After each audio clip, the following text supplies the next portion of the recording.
Saudara, sejumlah anggota DPR RI dinonaktifkan oleh partai politik buntut pernyataan mereka yang dinilai kontroversial hingga melukai hati rakyat.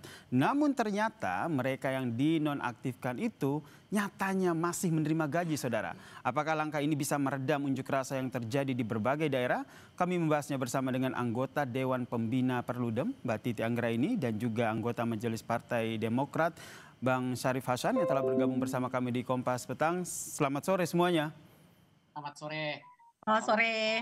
Saya ke Mbak Titi dulu. Mbak Titi, ini langkah yang diambil oleh partai politik adalah menonaktifkan anggota DPR-nya. Kalau sesuai aturan itu seperti apa? Dan apakah ini menurut Anda sudah menjawab kritikan publik melalui gelombang unjuk rasa yang terjadi selama ini? Iya, terima kasih Kak Yasir ya. Nonaktif itu memang ada satu kali disebut di dalam Undang-Undang MD3 kita, MPR, DPR, DPD, DPRD begitu ya.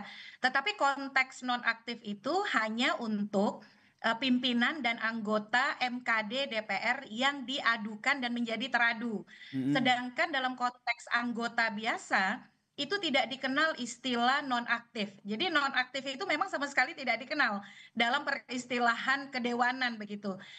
Dalam konteks misalnya pemberhentian memang ada dikenal tiga hal. Yang pertama pemberhentian antar waktu, dan itu pemberhentian dilakukan karena mengundurkan diri, meninggal dunia, atau diberhentikan. Itu diatur di pasal 239 Undang-Undang nomor 17 tahun 2014 tentang MD3.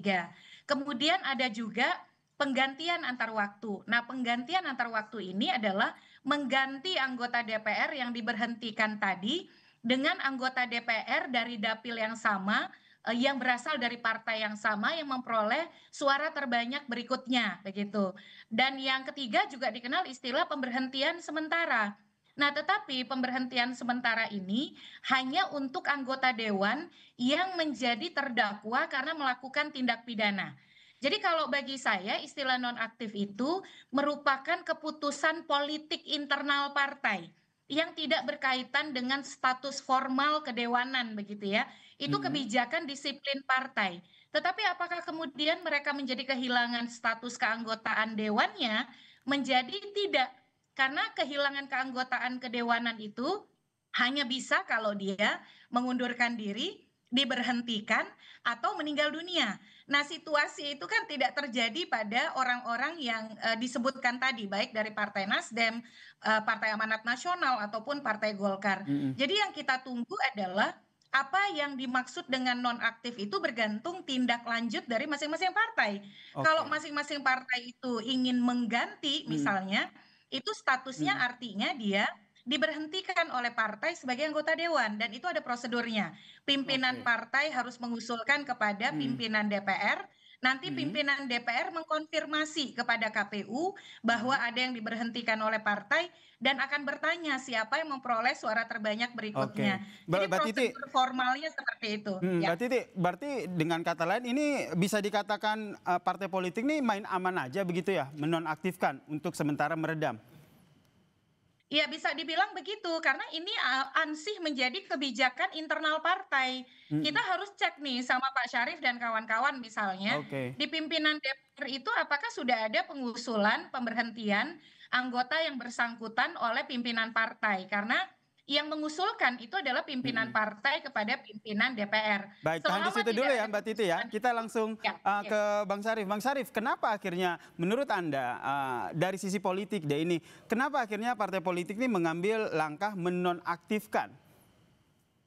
Ya, pertama tentunya partai politik ini kan menempatkan kader-kadernya yang berhasil masuk DPR itu kan adalah representasi daripada partai politik. Nah, sekalipun di dalam proses pemilihannya itu komunikasi antara calon yang bersangkutan dengan masyarakat.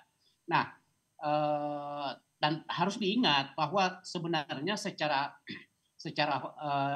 de jure bahwa keberadaan anggota DPR itu adalah merupakan representasi juga dari partai.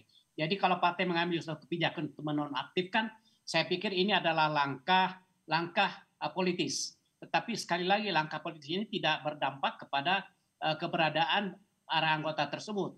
Satu hal yang yang patut untuk dicermati bahwa persyaratan untuk menjadi penggantian antar waktu itu ada 3 hal. Tadi sudah dijelaskan oleh Mbak Titi.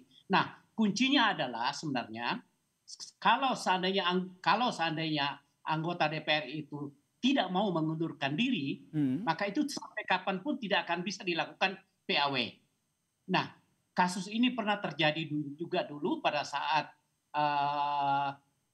pimpinan DPR akan dilakukan PAW sampai akhir masa sidang, masa waktunya itu juga tidak bisa dilaksanakan karena apa?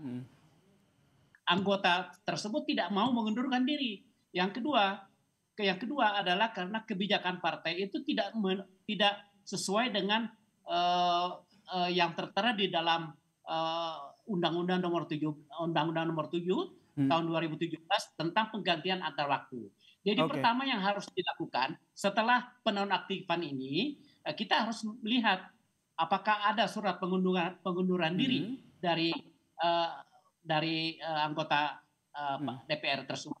Kalau itu tidak ada, maka persoalannya tidak akan berakhir. Persoalannya akan panjang.